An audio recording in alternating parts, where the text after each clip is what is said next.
Remember that song, Father Abraham had many sons, and many sons had Father Abraham? Well, it's based off a promise that was made in Genesis with Abraham. Let me take you to that now. By the way, welcome to TheCodeSearcher.com. We're going to go to Genesis 15. Please stick around for the entire part of this video, because I'm going to convince you of who you are, all right, using the Bible and science and mathematics, and also an excerpt from someone I'm not exactly in agreement with on their doctrine, but on this particular point, he nails it. And I'm going to share an excerpt from what he has to say about it, and then I'm going to ask you to consider. Right, so here we are in Genesis 15, and the father says to Abraham to look up at the stars, and he tells him to number them. And he said that this shall be your seed. In other words, your seed shall be as the stars of heaven. And I would challenge you sometime to go out underneath the stars and look at the number. It's a lot of stars. He also passed this promise down through Isaac and Jacob. You can find this in Genesis, where Jacob then passes a blessing on to Ephraim. But there's a prophecy here that is mentioned. Actually, Paul cites it in Romans 11 when he talks about the fullness of the Gentiles. And that comes from Jacob prophesying that Ephraim would be a multitude of nations. In Hebrew, that's Milah Hagoyim, or a fullness of the nations. It's running over. It's full. It's a fullness of. And under Ephraim are other tribes. They're all under the banner of Ephraim because Joseph blessed him in that way. That's how it works, right? So let me show you just an excerpt from a pastor named Steven Anderson. And let me just say this. Steven Anderson is a staunch anti-Semite. He does not like the rabbis. And in doing this video, he was actually thumbing his nose at the Jews, saying, well, we are Israel, right? So he's got it right in that respect. There is no separation between the church and Israel. Israel is what you call the church, right? This is his presentation. Let me just share just an excerpt from it, because he does a brilliant job, and that is saying a lot, guys. Like I said, I've gone round and round with Steven Anderson, but on this point, guys, he nails it, and I want you to hear what he says. This blew my mind. This blew me away. And I learned this about 5, 6, 7 years ago when I was tracing my own ancestry and my family tree. And I want you to pay very close attention, because this is going to involve math. And so I want you to pay very careful attention. I'm going to explain this to you and make it as simple as I can. Okay, this is what a family tree looks like. Who's ever made a family tree before? Well, lots of people, great. Now, at the bottom of this family tree, we just have one person. These circles represent people. So at the bottom of the family tree, we just have one person, which is you. Now, you descend from two people, don't you? Your mother and your father. So if we go back one generation, you come from two people as a direct descendant, right?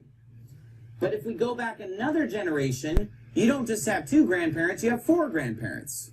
And it keeps doubling, doesn't it? Because you have 2 parents, 4 grandparents, 8 great-grandparents, 16 great-great-grandparents, and you have 32 great-great-great-grandparents. Now let me just stop there and say that. This table is based on a mother, father, one child, mother, father, one child, all the way up. But you and I both know that is not the case. Say hello to Elijah's made an entrance. That is not the case. Families had many children. Okay, so take that in consideration, because he's giving you a baseline of, mother, father, and a child. Everybody follow so far? And it keeps doubling because everybody has 2 parents. Okay?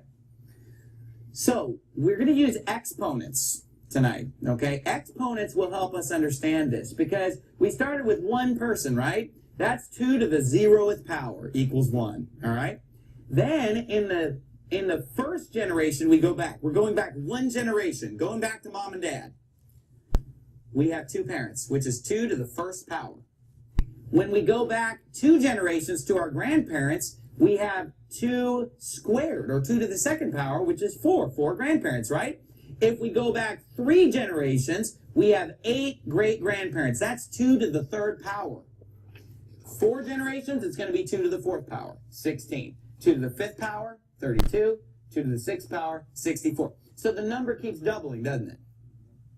Now, that means if I were going to do a family tree that went back 5 generations, I would have to have a piece of paper wide enough to where at the top of that paper I'd be able to have 32 people's names, wouldn't I? Because that's how many ancestors I'm going to have directly in that 5th generation. Now, if I went to the 6th generation, my paper is going to have to be twice as wide, because now I'm going to have 64 slots to put in names, right? Now, our parents are 2 different people. Our grandparents are 4 different people. Our great-grandparents are 8 different people. Now, how could we have, 3 grandparents? You know, it'd be like a guy with 2 wives and people are marrying their half-sister. It'd be a mess, okay? So these people are all unique people. You know, if I made a family tree like this, these would all be unique names, all unique people, all different people. You know, not like that song, I'm My Own Grandpa, you know, about living in the South and so forth. But anyway, so have you ever heard that song? But anyway, so anyway, you know, a normal family tree, going back 5 generations, all the names are pretty likely to be unique. And I've done my family tree to this level, and the names are all unique. It's all unique people, because there are a lot of fish in the sea, a lot of people in the world, right? Well, what happens, though, is that as we go back further, this number gets really big. Now, in order to understand how this chart works, we have to understand how long a generation is. Now, a generation has nothing to do with the lifespan. No. Okay? You know, for example, my mother gave birth to me when she was 30 years old. Okay?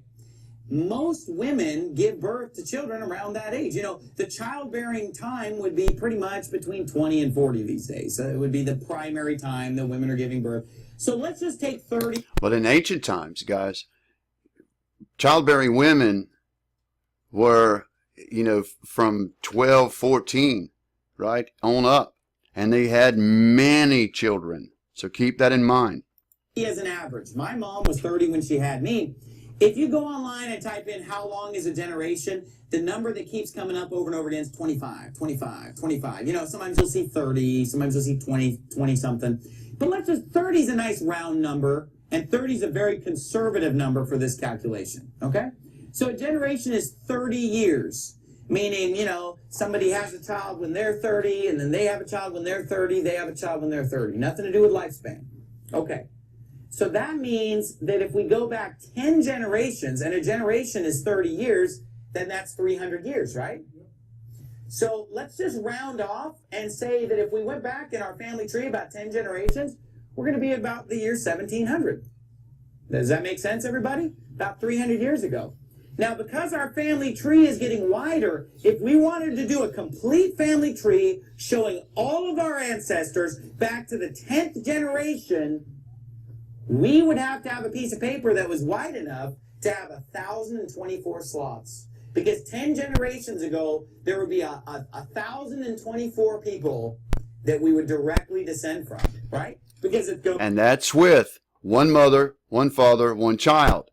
Families had many children, so that's the exponential part of that. Keep that in mind. 32, 64, 128, 256, 512, 1,024 when we get to the 10th generation. Now, here's what I noticed when I did my family tree, though. When I went back 10 generations, you know what I started noticing? These are no longer unique people. Why? Because people marry their... Don't you hate it when you accidentally marry your 7th cousin and you didn't even know that she was such a close relative? You know, obviously, you don't know. I mean, who here can name their 3rd cousins? Who even knows what a 3rd cousin is, you know? But anyway, basically, this is what a cousin is. A cousin is the people that you share your grandparents with. You share the same grandparents, right? A second cousin is somebody that you share great-grandparents with.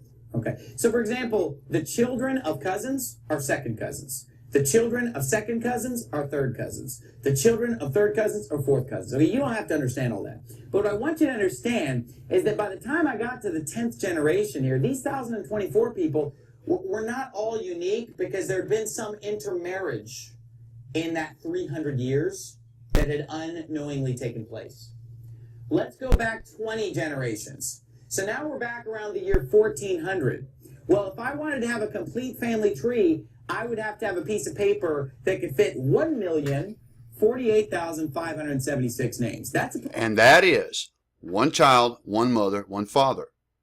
One father, one mother, one child. The whole list. Now, we all know there are multiple children in a lot of these families. But just doing the math on that, one mother, one father, one child, he would have over 1,048,576 ancestors at 20 generations. Do you understand that? Pretty big piece of paper. It's an unbelievably sized piece of paper. Now, do you think all of these people are going to be unique? Maybe not, right? Okay. Now, let me just show you the scripture. I'm going to come back to that chart. Just digest that for a minute. Look at 1 Timothy chapter 1.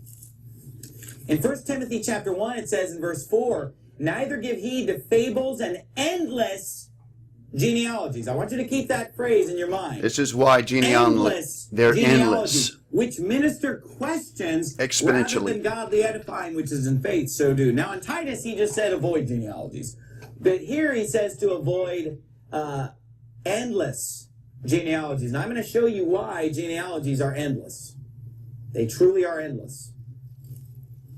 So in the year 1400, if I'm going to trace all of my ancestors, I'm going to tell you who all of my ancestors from the 1400s are, I would have to show you a family tree that just at the top would have 1 million some people, just in the top row, let alone everything else coming downward, right? If I were to go back 30 generations, now I'm only in the year 1100. I'm not even close to the time of Christ yet, am I? No. If I went back to the year 1100, 30 generations, I would have 1,073,741,824 ancestors in that generation. Now, listen, they're not all unique. And let me tell you why. There were not 1 billion people living in the world at that time. Think about that. So there's a lot of repeating going on, right? There's a lot of mixing. What that shows that a lot of people are descending from the same people. Of mixing. Cannot help but intermarry. Exactly. It's impossible not to, because mathematically impossible. The real number that we want to go back to is not 1100 AD. Let's go back to 70 AD, because 70 AD is when all the Jews were scattered. Nope. Into all nations. And they were scattered into all... Now this is wrong. This is not exactly right.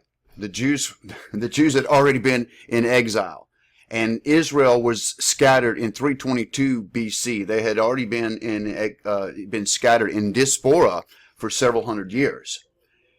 Judah had come back. We know that because Yeshua was crucified in Jerusalem. He was a Jew. There were many Jews in Jerusalem at that time. Babylon happened before Titus. Now, in 70 AD, that is when Yeshua's prophecies came true. They were fulfilled. The temple was destroyed. That is not when the Jews went into captivity. He was wrong about that. All nations. Okay? If we were to go back to 70 AD, and we were to have a family tree that shows all of our ancestors in 70 AD and how they're connected, that top line would have 18 quintillion, 446 quadrillion, 744 trillion names from 70 AD. Now, who thinks that there were 18 quintillion, 446 quadrillion, 744 trillion people living at the time of There was intermixing. Or shortly thereafter? No. In fact, the approximate population at that time was 200 million on this earth. Okay? Of that 200 million, let's just call 7 or 8 million Jews. Now, let me he's identifying just one tribe. Now, we have to keep in mind, there are many tribes. Okay, Judah, Benjamin, and part of Manasseh was still in Judea. Okay, the other 10 tribes went into diaspora, and they were about 7 million. We know this from biblical records, the exact, the approximate count of each one of those tribes, and it is in the millions. It's around 7 million went into diaspora. So this is an accurate number, but not just for the Jews. This is all of the tribes. Well, that number's not going to matter in a minute.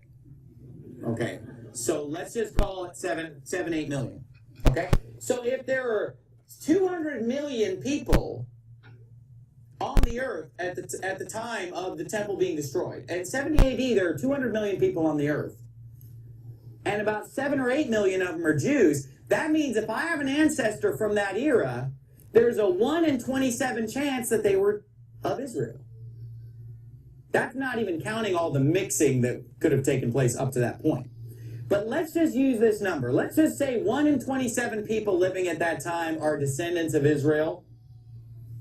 And let's say that, 200 million is the population of the earth. So basically, each of my ancestors has a 1 in 27 chance of being of Israel. Does everybody understand? Okay. How many slots am I filling in on that family tree? 18 quintillion slots, right? So think about this. What if I were buying a lottery ticket, and the odds of that lottery ticket coming up a winner are 1 in 27? Does everybody understand? Because that's the winning ticket that says, you're Jewish, you're of the chosen people, you are of Israel, you are an Israelite indeed. I've got a 1 in 27 chance of pulling that number. Okay. You say, well, Pastor Anderson, if you have a 1 in 27 chance, you're probably not going to win that lottery because you got 26 chances of losing. Okay, but what if I buy 18 quintillion lottery tickets? Understand? You think I'm going to win? It's mathematically impossible. You are not a Hebrew, guys. What if I buy 18 quintillion lottery tickets and I got a 1 in 27 chance of striking Jewish? You think I'm going to hit it? You are. Now, let me ask this. How many times do I have to hit it to be descended from Abraham? Just once. How many times do I have to hit it to be descended from Israel? One time. So how can anyone in here say, I'm not descendant from Israel? I'm not Jew. I don't have a drop of Jewish blood in my body. Now, you're saying... Now, I want to stop there, and I want to show you what that looks like with a little demonstration. So now, let me show you what that looks like visually. Okay? This represents the world. Okay?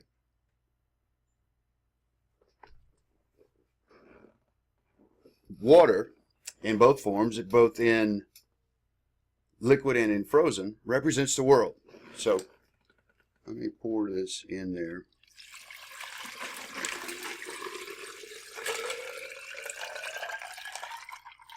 Okay, so that's the Gentiles. The liquid water is the Gentiles. The lost sheep are represented by the dye. So in 322 BC, 10 tribes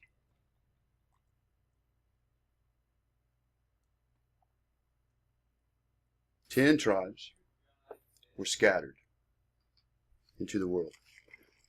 And I hope you could see that really well.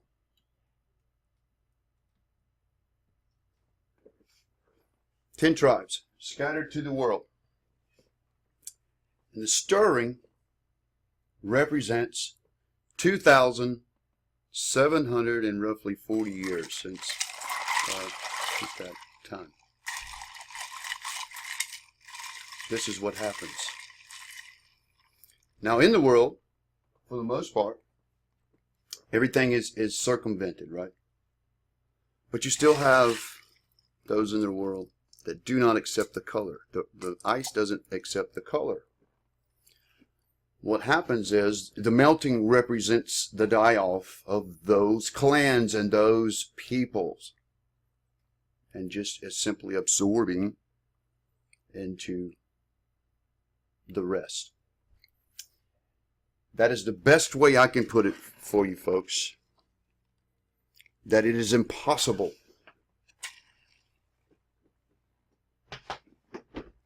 mathematically impossible. So it makes sense. But this is why he sent them out into the world to graft in the nations. And I just demonstrated what that looks like on that scale. In that perspective, I think those words should be considered when he says, like the stars. I'll make your seed like the stars.